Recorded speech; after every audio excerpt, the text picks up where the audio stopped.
యేసు రక్తమే జయం పరిచర్య ప్రైజ్ ద లార్డ్. జూలై 23వ తేదీ 2024. ఈరోజు దేవుని వాక్యము, పేతురు, అయినయ్యా యేసుక్రీస్తు నిన్ను స్వస్థపరచుచున్నాడు, నీవు లేచి నీ పరుపు నీవే పరచుకొనుమని అతనితో చెప్పగా వెంటనే అతడు లేచెను. అపోస్తుల కార్యములు 9వ అధ్యాయం 34వ వాక్యము.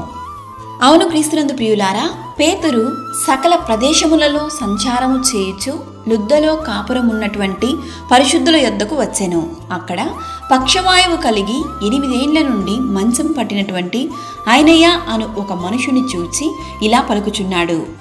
నిజమే, పేతురు దేవుని యొక్క వాక్యము, దేవుని యొక్క శక్తి చేత నింపబడిన వానిగా, పరిశుద్ధాత్మ అభిషేకము చేత నింపబడినటువంటి పేతురు మాటకు ఇంత బలము దేవుడు ఇచ్చి ఉన్నాడు. మన నోటిలో చెప్పుచున్న మాటల ద్వారా దేవుడు గొప్ప కార్యములు చేయుచున్నాడు. అందుకే అయినయ్యను చూచి పేతురు అంటున్నటువంటి మాట, నీవు లేచి నీ పరుపునెత్తుకొని వెళ్ళమని అతనితో చెప్పగా వెంటనే అతడు లేచెను. అనేకులు అతన్ని చూచి రక్షింపబడిరి.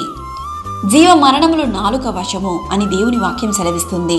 కావున దేవునిలో ఉండి మనం మాట్లాడే ప్రతి మాట దేవుడు ఆశీర్వదించును.